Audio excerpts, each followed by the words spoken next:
കല്യാണം കഴിഞ്ഞ് വധുവരന്മാർ ഇങ്ങോട്ട് എഴുന്നള്ളുന്നുണ്ടെന്ന്. ഒരു കാര്യം ഞാൻ പറഞ്ഞേക്കാം, അവരെ ഈ പടി കയറ്റിയ ആ നിമിഷം ഞങ്ങൾ ഈ പടി ഇറങ്ങും. അതിലൊരു മാറ്റവും ഇല്ല. അമ്മേ ദാ അവരെത്തി.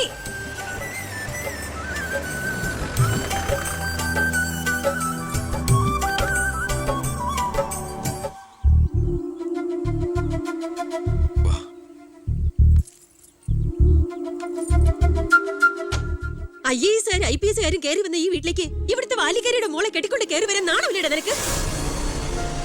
ഈ കെട്ടിലമ്മേ മന്ത്രിമന്ദിരത്തിലേക്ക് കെട്ടി എഴുന്നള്ളിക്കാൻ വരുന്നില്ലേ? അതെ, അത് തന്നെയാണ് ഉദ്ദേശം. ആഭ്യന്തരമന്ത്രിയുടെ ഭാര്യ മന്ത്രിമന്ദിരത്തിൽ തന്നെയാ താമസിക്കേണ്ടത്.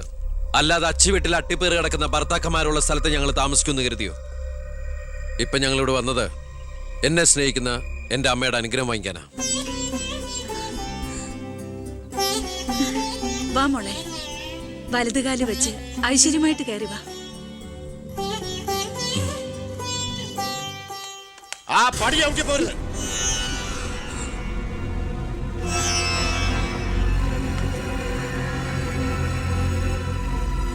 അച്ഛനെ എതിർത്ത് പറഞ്ഞും അച്ഛന്റെ നെഞ്ചത്ത് കുതിര കയറിയും അച്ഛനെ തോപ്പിച്ചും നീ ഒരു മന്ത്രി കസേര ഒപ്പിച്ചെടുത്തു. ആ പക മനസ്സിൽ കിടന്ന് നീറുമ്പോഴാ എനിക്ക് കണ്ണെടുത്താ കണ്ടുകൂടാത്ത ഒരുത്തിയുടെ കൈയും പിടിച്ച് നീ കുടുംബത്തിലേക്ക് കയറി വന്നിരിക്കുന്നത്. നീ മന്ത്രിയാണ്, എനിക്ക് പുല്ലടാ.